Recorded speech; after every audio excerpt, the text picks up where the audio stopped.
Hey everybody, welcome to Game Day View. Patrick Claybon here with Greg Rosenthal and Cynthia Freeland. It's already here. It's week 14, and this week could determine a whole lot about the rest of the season. That's always true, but it's extra true. No, it is extra true. This is the best slate of the season. The first two blocks of the show have the biggest games that we've talked about all year. I mean, if you say so, then it must be true. I'm just still trying to figure out if the games count double after Thanksgiving, but whatever. Playoff leverage, it's a little higher. High leverage, again, it's still one win and one loss every single week. But you know, like the scene in Terminator 2 where they're driving away from a machine and it's on foot, but it keeps getting closer and closer. That's what it's like for me trying to stay ahead of Cynthia Freeland. But I have gotten away. The model got its claws on the hood, but I have pulled away in sole possession of first place. But Greg Rosenthal last week picks up 12 wins. A nice little pat on the head. Oh, you had a good week 13. That one did not matter more than the other weeks because I'm still buried. Well, if they counted double, then I'm not really sure how that math works, but we'll figure it out. Folks are counting. They're going back upstairs in the control room. They wanted to see Greg Rosenthal side by side with the legend himself, Arthur Fonzarelli. Ridiculous. This show says a lot that the control room has cultural references from like 50 years ago. Do better, you know? Spotify the listeners don't even know who that is. Their Spotify rap is very culturally relevant, and they're telling people they're like 70 years old these days. So, you know, whatever. I got a lot of compliments in the makeup room. You do look great. I was one of the people who complimented. You never know what to expect on this show. We got Greg side by side with Henry Winkler, and also the Bears with the #1 seed in the NFC. On this brisk afternoon in Philadelphia, we have a premium matchup. Williams to Swift, touchdown. What a drive. Here's Monungai. In he goes for the touchdown. They can't stop him. The tush push. You got a fumble here. There's Wright going for the football right there. He did. He got it out.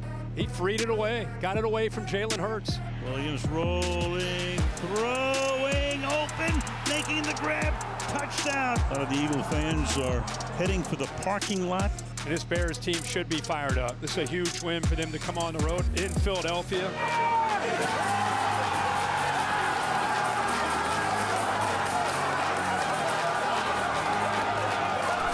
Yeah, let's take our shirts off. Free hot dogs for everybody. The NFC North standings right now. Check out the probability, according to Next Gen Stats. 37% of the Bears to win the division, but 57% in favor of their opponent this week, the Green Bay Packers. I would ask Next Gen Stats, what was the probability of the Bears having the #1 seed in Week 14? Interesting question for that win.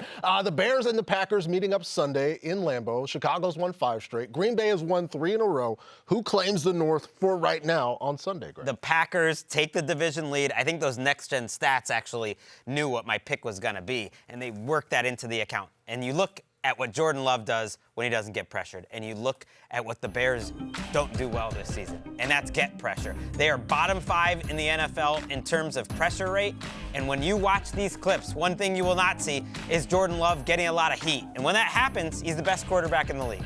He is leading the NFL in EPA per dropback from clean pockets by a big margin. The difference between him and #2 is the same as #2 and #8 on the list. And I just think even when the Bears send pressure, and they do blitz a lot, they don't get home enough. And I think that's asking for trouble against this Packers team. I agree that the Packers win. I have an 8-point win for them. 27-19 is my final score. I want to give some love to Romeo Doubs because last week on Thanksgiving, he was electric against the Lions. And this week, passing against the Bears is not going to be the probable thing to do. Why? Well, of course, because the Bears lead the league in taking the ball away, but also because this offense, you never know who is going to catch the ball. They don't really have the identity that I've been looking for from them all season. This game, it forecasts to be maybe the run game a little bit more. However, we got to give Romeo Doubs some love because we don't usually get to talk about him on this predictive show. So I'm not predicting him to have a big game, but, you know, hats off to you for last week. Yeah, a very talented group. He's a big part of it. I've also got the Green Bay Packers winning here, but by a small margin, 23-21, a lower scoring game than Greg and Cynthia, because I think these defenses are really good. Chicago's secondary up there nearing Texans territory in terms of talent, but the Packers have something that nobody else has, and that is Micah Parsons, who is rocking that number 1, and it makes it very difficult for Caleb Williams to have these extended long pass plays where he's rolling and running away and doing all these great things. Ben Johnson had his shirt off because he entered the flow state as a run game play caller in that game against the Eagles. I think they need the work from the pass game in this one, and Micah Parsons makes that difficult. So yes, Bears fans, meme us away, but I do believe in the Chicago Bears. So don't get too itchy. I mean, if you believed in them, you'd pick them. No, I don't think I think they're going to lose a game. I don't think they're going to win every single game. That doesn't mean I don't believe in them. It's time for the feel-good story of the week. Presented by Geico, Caleb and the Bears put the league on notice last week in Philly. Cynthia, will Caleb throw for over or under 192 yards against Green Bay? I thought you were going to talk about the feel-good story being Ben Johnson's shirt taken off. Well, yeah, that feels great. Yeah, well, I think Caleb Williams has a day that's bigger than 192.5. I have 197 forecast for him, but I think, Ben Johnson's shirt stays on. These are going to be shorter passes. The Packers do not give up big plays. They're going to have to be quick passes in rhythm. Really help Caleb Williams out because we've seen under pressure that passer rating, they don't quite connect on that. So just get the short stuff going, stay in rhythm. But Ben Johnson, let's keep the shirt on this time. I was a little like, oh no. I don't know why I had that reaction. A peek inside the psyche of the number 1 seed right now in the NFC. The Bears and the Packers have one of the most storied rivalries in the NFL. We'll go from the NFC North to the AFC North, which features another classic rivalry. They don't like us, we damn for sure don't like them. Anybody come in our house, they get dealt with. Y'all know what time it is? Y'all hit in the mouth. You heard me? Let's go. Come on, boy. Touchdown, Steelers. Ben puts the ball right on the money. Touchdown. You gotta be here. It is a first-time start for Lamar Jackson against the Steelers. Jackson is unbelievably gifted. Touchdown, Ravens. Unbelievable. Classic Ravens Steelers, all kind of hitting. It was tough to hold down, indeed. There's some hitting, there's some jawing, there's everything we thought there would be. Definitely been a physical game. The Steelers are smelling blood. He got feelings hot. I can smell it. You got two teams that respect one another but don't like one another. Everything you got. Pittsburgh and Baltimore, you don't have to say a whole lot more. How about the AFC North winning odds, according to Caesars Sportsbook, as the Baltimore Ravens the favorite, the Steelers right back there at plus 275, and then, well, sorry, Cleveland, that number is bananas.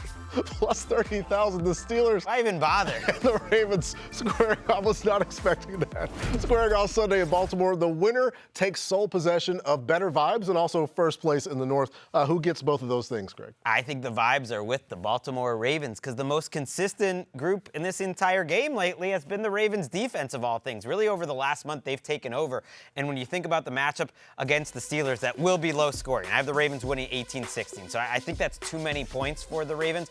I look at how much Aaron Rodgers has struggled against pressure.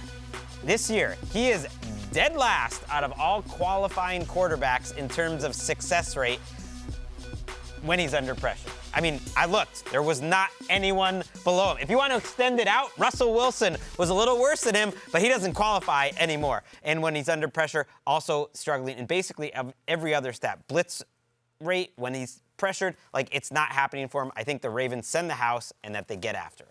Also, I'm fairly sure that he turned another year older. So now, I mean, he's just dying if you're 42, because that's what happens.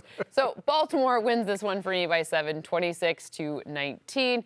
I'm looking at Derrick Henry, and I'm looking at Lamar Jackson maybe not being 100%. We've seen 2 games now where he hasn't passed for a touchdown. And I'm just saying, give it to 22. Don't even mess around with like an angry Cam Hayward, which was pretty fun. It was kind of funny to watch that. I'm not going to lie. I have no idea what was going on, but I enjoyed the feistiness, right? But stay away from the guys who are going to run at your quarterback. I just think this is going to be where we see Derrick Henry have a nice game where Baltimore takes control, shorter passes, stay away from any pressure, leverage the fact that the Steelers defense can get got, and, you know, then deal with funny press conferences later. Yeah, it's a sweep. I've got Baltimore as well, 20-17, a 3-point win, and hopefully get Kyle Hamilton back playing around the line of scrimmage. He played slot corner for the most snaps he's played all season on Thanksgiving. I don't know if you guys remember, it was a rough night for Baltimore. So you get the best athlete there in the box, where the Ravens were the best this season, having him down there around the football. And that's where you need him against this very compact Steelers offense. And I say this as somebody who's just a couple of weeks older than Aaron Rodgers. It is a line of demarcation. And we have started to shuffle our way off this mortal coil. Just kidding. Everybody's doing great. Let's move from the AFC North to the AFC South, where it's another tight race for the division title. How about the next-gen stats probability for the AFC South? And it's got the Jacksonville Jaguars. How?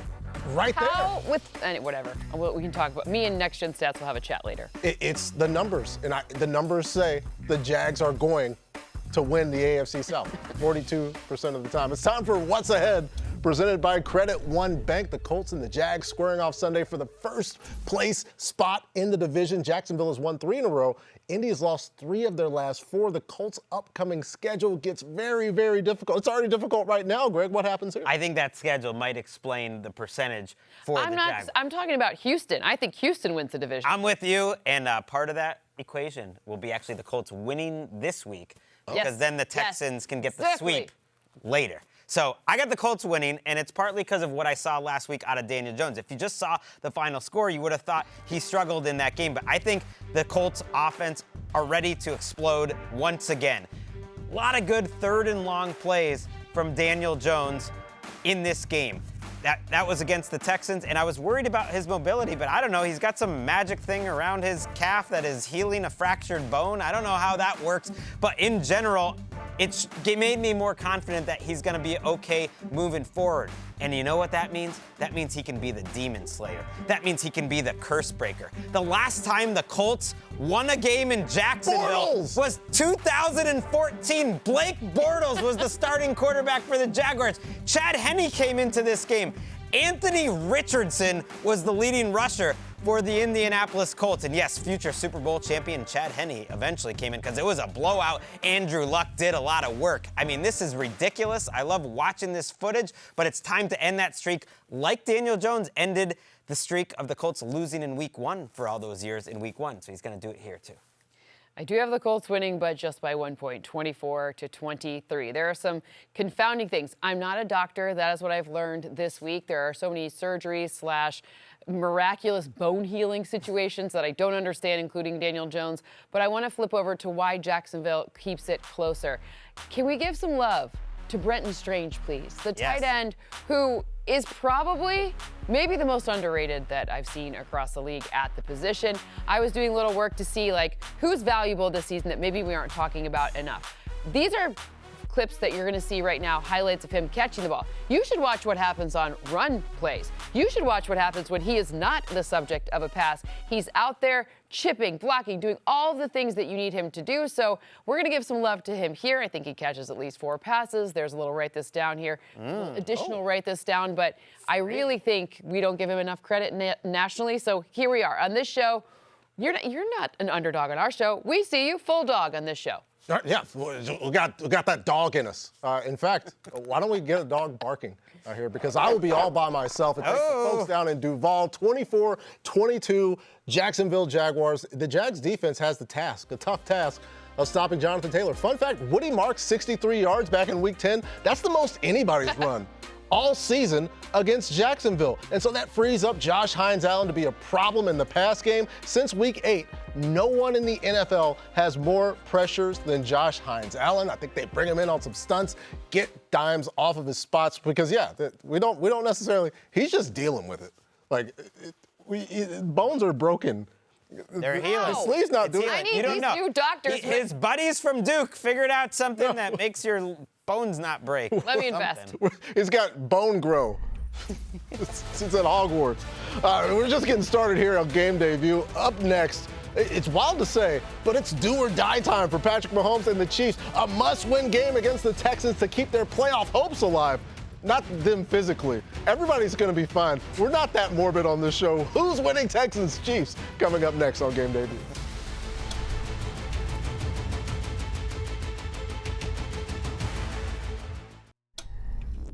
First and goal at the 7, Stroud of the gun. Marks to his left, bunch formation left. CJ takes the snap. And they hand it to Nico on the end around, running left. Nico to the goal line. He's got it!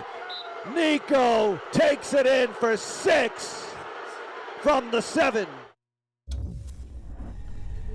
Caesar Sportsbook as we look at the first touchdown score odds for Houston at Kansas City. Rashee Rice and Kareem Hunt leading the way, but right there with them is Woody Marks and then Nico Collins, followed up by Travis Kelce. So let's dig into this matchup between the Texans and the Chiefs on Sunday night. KC is 6-6 on the season. A loss here could crush their hopes for the postseason. Houston can still win the AFC South. In fact, Cynthia thinks that they're going to do it. So how does this one go, Greg? Well, then Houston better win this game with a big-time upset, and they will do it. 19-17. It's a defensive game, and yet I want to talk about the offense for the Texans because the upset, yeah, the Texans winning this game, that'd be an upset, like they did last week against the Colts. But the real upset here is that this Texans offensive line has looked average over the last month, and that normally would be an insult. Oh, they've been mediocre. No, mediocre is a huge upgrade. That's all C.J. Stroud and Nico Collins and Woody Marks ever wanted. Just give us normal. And if you look at all the different offensive line metrics, certainly the offensive metrics, and this goes back to when Davis Mills was in the lineup, they just look okay. Like, not great, and that's good enough, especially against this Chiefs defense, which is really struggling to create pressure. When they blitz, they're at the bottom of the league in terms of creating pressure. So you give C.J. Stroud some time. He was in a groove in the second half last week. I think he keeps it going.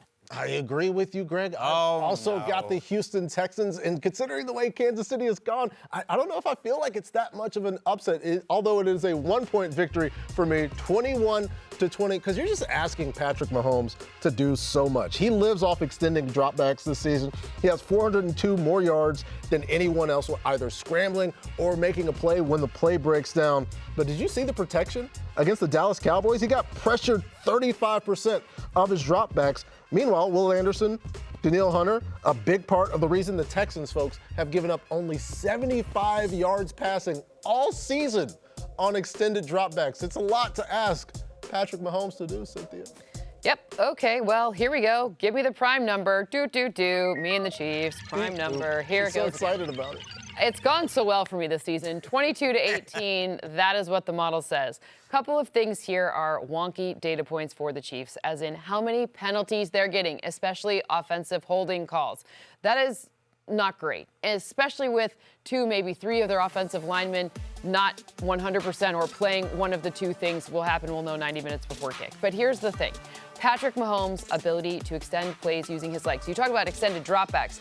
That presupposes that you're going to throw the ball, right? You have to throw the ball there. But Patrick Mahomes on explosive runs, that is where you can get this Texans defense. While it's asking 15 to be, the threat on first down, the threat on second down, third down, heck, maybe even fourth down, I still think this is what he lives for. These are the time where the cream rises to the top, so I would expect 87 to have a big game. I would expect Rashee Rice to have a big game. And Patrick Mahomes, that rushing number is going to be very high because he's going to have to get out of the way, stay away from Danielle Hunter, Will Anderson Jr., etc. So we disagree. We'll see how the prime number goes as folks see Love the it. season. It's brought to you by Caesar Sportsbook. New users can bet $1 to boost their next 20 bets by 100%. Must be 21 or older. See Caesars.com/promos for full terms.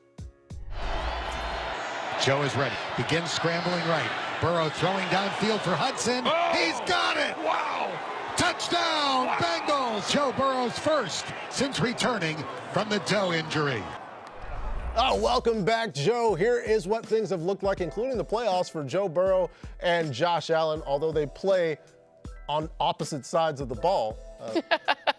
QB wins-wise, Joe Burrow's got him 2-0. His team's scoring more points. He's got more yards per game, and he's thrown 4 touchdowns and not had any interceptions because Josh Allen is stopped Huge playing sample defense. size there, guys. Huge. And it's there. Monster. All the numbers on the board, Cynthia, are correct. It's time for the read, presented by Microsoft Copilot. Microsoft Copilot, your AI companion for NFL game day and every day. We ask Copilot for the key storylines to watch in this huge game between the Bengals and Bills. Of course, it's got Allen and Burrow, as well as going throw for throw in that one. Cincinnati's receivers against Buffalo's secondary, and how the Bengals O-line will hold up against Sean McDermott's defensive front.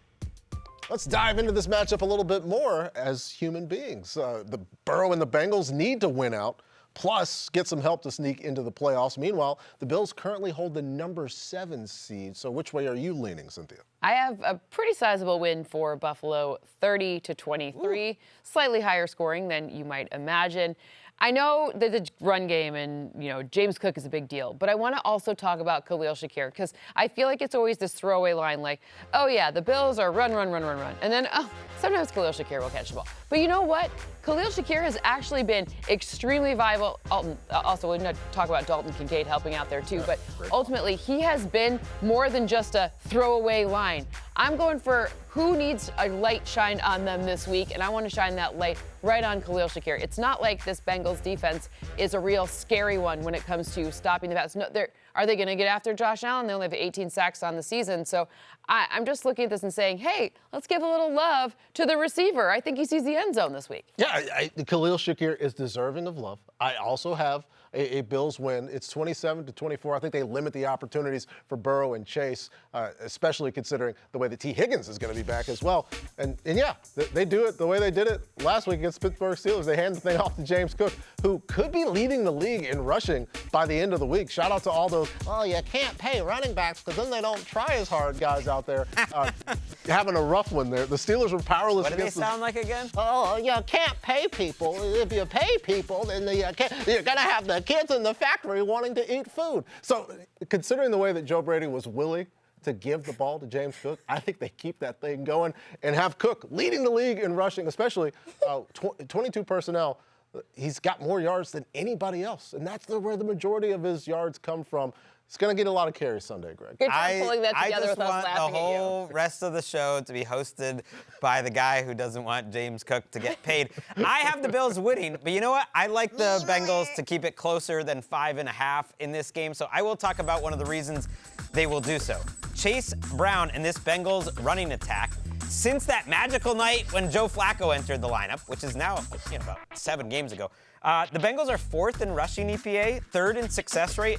I think this offensive line is underrated. No Joey Bosa in this game in terms of the pass rush, too, so that helps out. But I really think it's the ground game because, as Patrick said, that Bills defense, good against the pass. I think you can run on them. I think it's a good, close game that's going to be lighting up the scoreboard early on Sunday. All right, we all have Bills wins. It's time for Who's Eating Good, presented by Applebee's. 2 superstar quarterbacks going at it Sunday in Buffalo. Which guy is more likely to throw for over 250 yards? Is it Joe or Josh?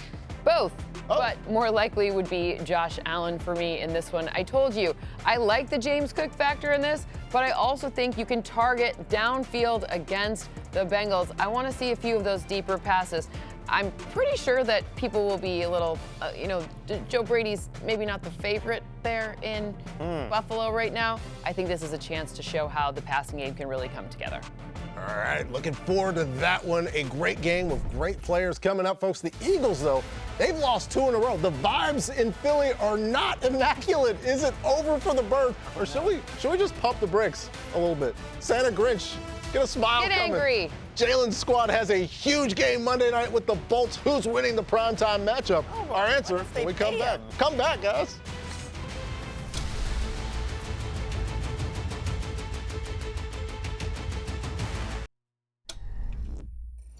Gentlemen, this is not going to be a discussion. This is going to be a rage bomb. What in God's name is Nick Sirianni doing? There's no freaking way we should come out looking like that. It's the freaking coaching, bro. They're just a really, unacceptable product to put on the field. I'm sick and tired. You know what?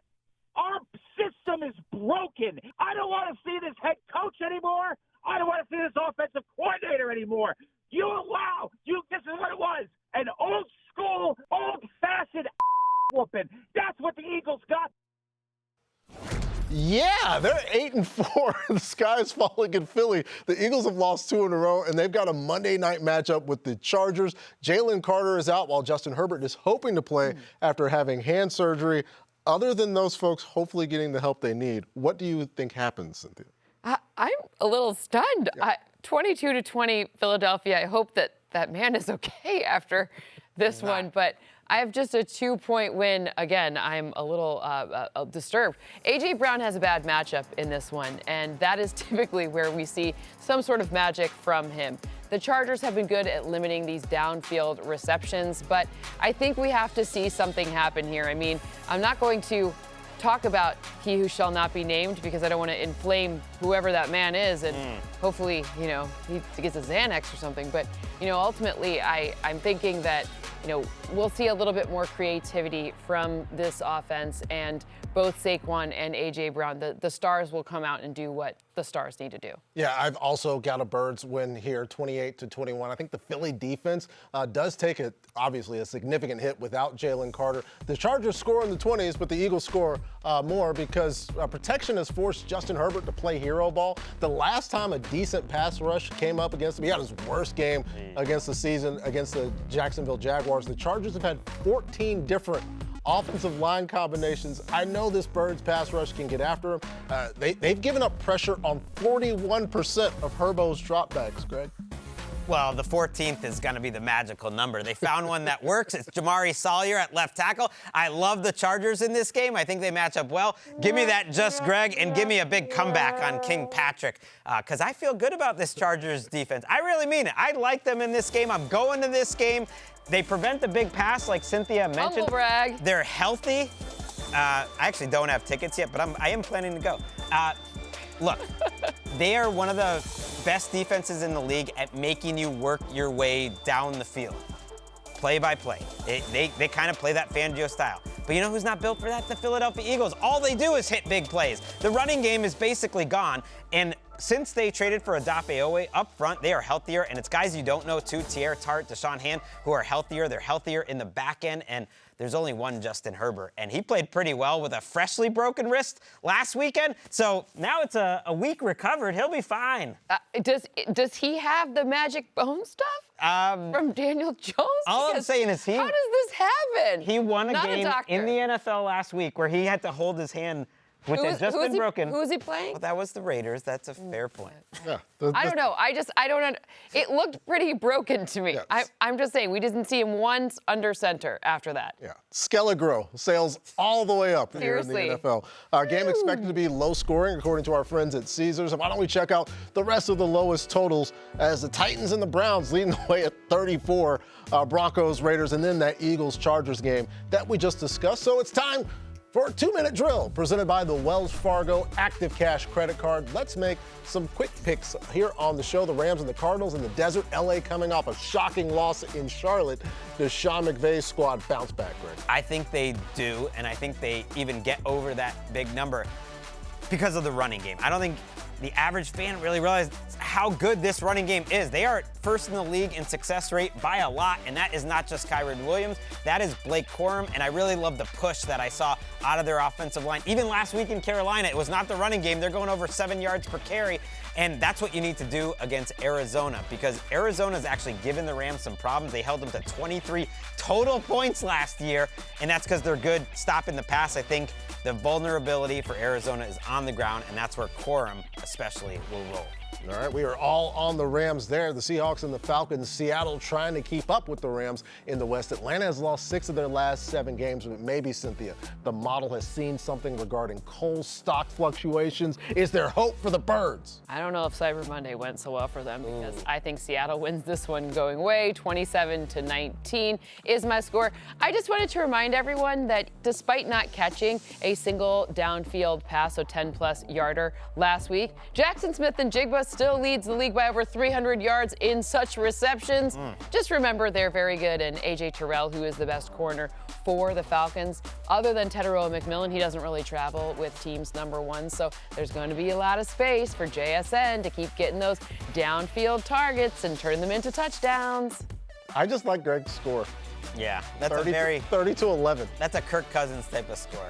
30-11. There's like a coupon for that, huh? Coming up, we're talking player props for some of the biggest games of the weekend. Burrow versus Allen, Mahomes versus Stroud. Who's ready to put up some big-time yards and light up the scoreboard?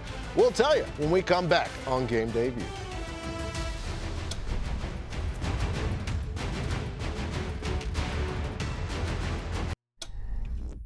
It's a hell of an opportunity. Hey, man, all for one and one for all. What you willing to lay on the line? This guy's unbelievable. Excuse me, sir. Oh, my gosh.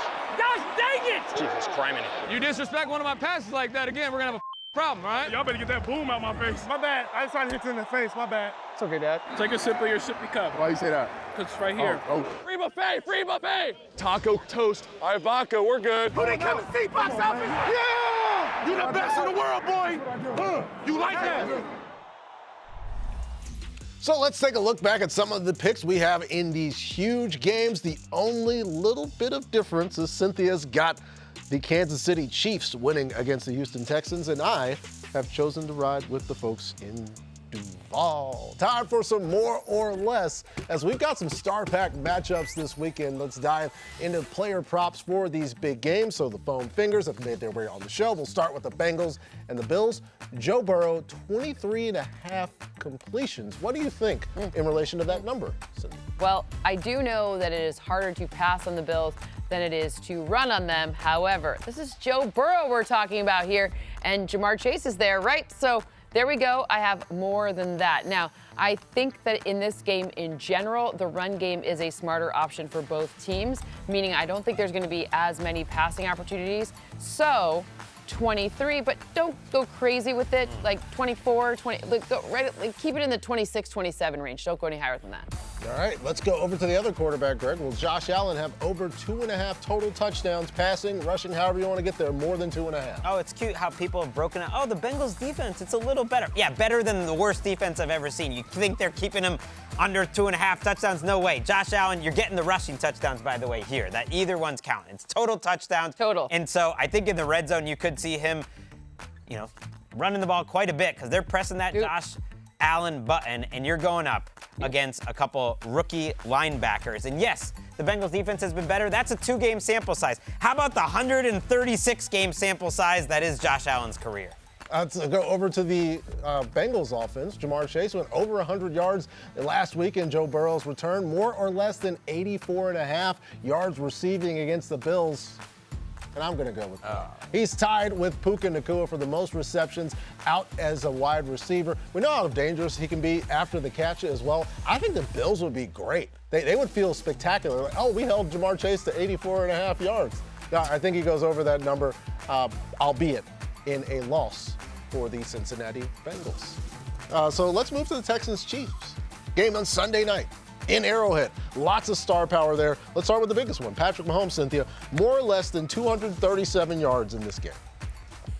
I told you I want him to. Now you're making me be mean. Oh, wow. I'm not saying it's bad. I have them winning. No one else on the screen does. So Chiefs fans, yell at them, not me. I just think that this is a run-first situation. They need to use the run accordingly. This is a really, really good defense. Lowest passer rating in the league allowed. #1 total defense. #1 scoring. Like, we get it. They're a very good defense. So do the smart thing and keep the ball on the ground a little bit more. There were 2 wide receivers who reside in the state of Texas that the Chiefs had problems with last week, Greg. Nico Collins, does he get more than 68.5 receiving yards? Glad you brought that up because some of these Chiefs cornerbacks, they are a little undersized, and that lets me honk about my guy, Nico Collins, because things happens when a guy breaks out like Nico Collins. He's going over 68.5, no problem. That you recognize the breakout, then you stop talking about him, and yet he is as good as he has ever been. I put him in the top 10 wide receivers in the entire NFL, and I don't think that the Chiefs will have the horses to stop him. The other wide receiver in this game on the other side of the field is Rashee Rice. He had over 90 yards and 2 touchdowns against the Cowboys last week. Does he get more than 66 receiving yards on Sunday? Yeah, I think he does. And I know this Houston Texans defense is good, and the secondary is very good. But Rashee Rice, the way they use him in this Chiefs offense is non-standard. There's opportunities for him to get the ball on plays like this, on short passes as well, that he gets a chance to not just punt the ball into the stands, but get some yards as well. And I think he clears that 66-yard number. You know who's really good against zone defenses? Who is that? Patrick Mahomes. You know who plays a lot of zone? Is it the Texans? Uh-huh. You know who catches a lot of passes in zone against zone defense for Patrick Mahomes? Rashee Rice. Oh, yeah. So I'm with you. I'm with you. All right. So a positive there. It's 2,400, about 2,400 yards against zone. It's a lot. It's the third most in the league. Let's go. Chiefs feel great. You feel great about Cynthia's pick because she feels great about it. And we feel great about more or less. And we also feel great about the Pro Bowl. The 2026 NFL Pro Bowl vote presented by Jersey Mike's is open, and the roster, folks, is up to you. Now through December 15th, cast your ballot and honor the players who dominated this season. Don't wait. Go to probowl.com/vote today. Let's make some quick picks here on Game Day View. The Commanders and the Vikings. J.J. McCarthy on track to play for Minnesota. Jaden Daniels' status is still uncertain. What do you think happens? I don't care who's playing quarterback for the Commanders. I still think that they win this game 23-21. Why? I saw Washington beat the Broncos blitz. They beat the Broncos pressure. They held the Broncos to the lowest pressure rate of not just this season, but since 2023 last week. Why? Because they figured out how to use Zach Ertz. They figured out how to, use Jaden Daniels and stay committed to the run game. Marcus Mariota, and use his ability to stay committed to the run game, which if it's Jaden Daniels, he's an even higher percentage scrambler, but it's really the ability for Zach Ertz to be this ultimate X factor against a team we know. You know what's going to happen? The blitz is, they're going to blitz, guys, and that's going to be the blitz beat. Also, Dan Quinn said last week in the locker room, they may have lost, but they are no longer lost. That made me just want to go to the church of Dan Quinn. That's very profound. And also the Vikings favored in this game, but not on this show. We're all aboard the Commanders. The Saints and the Bucs. Tampa ended a 3-game skid with a win last week against the Cardinals. Does Baker make it 2 in a row, Greg? I think he does. I think he played a better game last week, which was good to see. It always helps to have your old friends like Chris Godwin and Bucky Irving back. So I have them covering that big number. And it's not just that Chris Godwin was on the field, it's that he was on the field and he looked like Chris Godwin. Early in the season, didn't seem to be moving as well. You see him there make a play after the catch. There's another deep reception that he makes. Nice crossing route here. And it's just the type of throws and the type of catches you're used to seeing out of Chris Godwin. And then Bucky Irving was absolutely electric with the ball in his hands. One of my favorite running backs to watch. And I like that they were conservative. The Buccaneers usually are with these injuries. They waited till he was fully back, ready to go. He's back, and I think their offense is going to be a lot better for it. Especially considering the way that Bucky Irving contributed down the stretch last season. Excited about that, and excited that Baker Mayfield, who is, moving around. Things have been going the other direction. He's back. I think he's Baker. So you're okay with Justin Herbert playing with like a broken hand, but you're like worried about Baker, who played through a.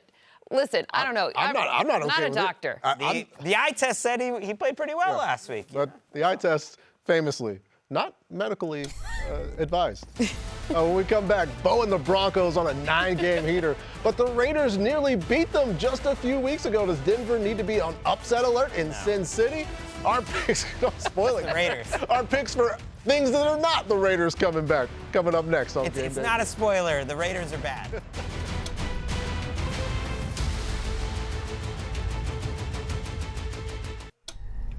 We're back on Game Day View with NFL Plus. Keep the NFL in reach. Stream live, local, and primetime games on mobile during the regular and postseason. NFL Network, including one more exclusive live game this season, live game audio, and more with NFL Plus Premium. Get more football with NFL RedZone, game replays, and NFL Pro. Sign up today at plus.nfl.com/network. Terms and conditions apply. Time for some more quick picks back here on our show. The Broncos and the Raiders. Denver barely hung on to beat the Commanders last week. They still won 9 straight. There's no way that the Raiders make this a game, right, Cynthia? There's a way, but I don't see that happening. I have 25-16 in this matchup. Bo Nix has some underlying metrics that forecast him to improve the production in the passing game, and this is a great place for it to start. Not only is the opportunity here against look, I love Max Crosby. Let's just say let's just take him out of this, but the defense is extremely susceptible in the passing game. In fact, Max Crosby very good at stopping the run. Let's just give him credit where credit's due. But apart from that, this is a Bo Nix, probably Troy Franklin, Cortland Sutton. Maybe we even see an Evan Ingram touchdown from him as well, and no drops there. Well, let's go to the Dolphins and the Jets. Miami has won 3 straight, and when things were laughable, Greg Rosenthal said there's still a path. Yeah. Does the path continue, Greg? My picks are not consistent because I'm taking the Jets in this game. You know, Tyrod Taylor has upgraded this offense, and he is absolutely a member of Just Greg Nation. Let's do it. Tyrod and Aaron Glenn are getting it going. Aaron Glenn talked all year that they just got to stay together. And if you look at the first year I was in Detroit, we lost all those games early. And at the end of the year, we're playing hard still, and we start winning games. It's starting to happen here for the New York Jets. You can't tell me that the Dolphins are so great that they're going to sweep a team that, to me, has a little more something indefinable. Je ne sais quoi? A little juice right now. And Tyrod likes to throw the deep ball. He's added a little bit to the running game, too. Breece Hall is playing fantastic. And just look at that man. That's a man that deserves to win another game. I love the Aaron Glenn pointing at things, B-roll. The Titans and Browns for me. The thumbs up is great to It's me. Cam Ward against Shedeur Sanders. I am going to go with the Cleveland Browns here, winning this one 20-16, purely based on the idea, the hope, the summation that maybe they just give the ball to Quinshon Judkins and have a normal game, no weird stuff on the offensive line, like everybody plays to an assignment and they don't dive randomly onto the grass like they did on 4th and 1 against the 49ers. Yeah, a solid win, and we all have Shedeur and the Browns getting the win there. Coming up, folks, somebody call the fire department because Greg Rosenthal is on fire. No, Thomas, don't actually do that. Greg is fine. He's safe. For now. It's fake leather, so yeah. It could. It's not safe to go against Greg Rosenthal. I'll write this down. 7 weeks in a row, he has been successful in his props. What does he say this week? Well, you have to wait and find out when we come back on Game Day View.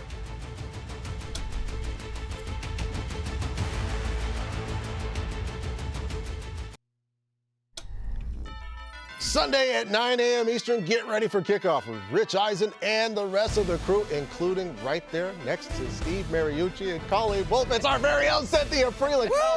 Sits down with Caleb Williams ahead of the big divisional matchup against the Packers and talks about his Lambeau Leap plans, plus a closer look at Aaron Rodgers and Lamar Jackson as they prepare to both try to bounce back. All that and more Sunday at 9 a.m. Eastern. But our show, it's time to get a pen out and go to write this down. Our favorite prop predictions for Week 14.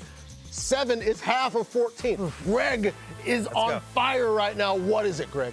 Okay, so I think, the people who make these lines know that I keep winning, and so they tried to raise the stakes and raise that A.D. Mitchell line to 46.5. You'll raise it. I'll raise it over the top of that. This guy is going deep. He is their number one receiver. Who's going to stop them on Miami? Rasul Douglas? I don't think so. Jack Jones? Joe not stopping him. A.D. Mitchell is going way over 46.5, and he's bringing us an 8th straight win. Wow.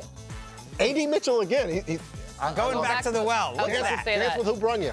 I wish I could think of the Fonz, like some Fonz statement to say to that, but I love it. I have Blake Corum to rush for more than 33.5 yards against the Cardinals. We talked about Corum before, but here's something that you also need to know. 18% of his carries have resulted in 10-plus yard gains, which is the highest rate in the National Football League. Those are traits that Sean McVay loves. Plus, I think Kyron Williams is still a little banged up, so let's go, Corum. This Fire up. Free. I love this. I didn't make the market. I just found it.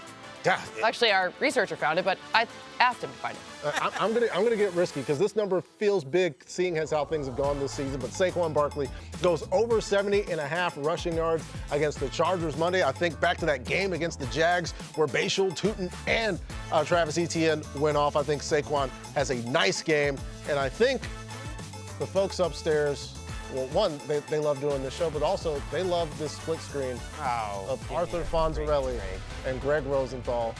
So there it is. Now the Fonz. Just do the thumbs up. This joke has jumped the shark. Give me a break. Hey, all right. Hey, Thanks I don't for know watching his thing. Game Day What's he View for say? Greg and Cynthia. I'm Patrick. Enjoy the week, and we'll see you next week.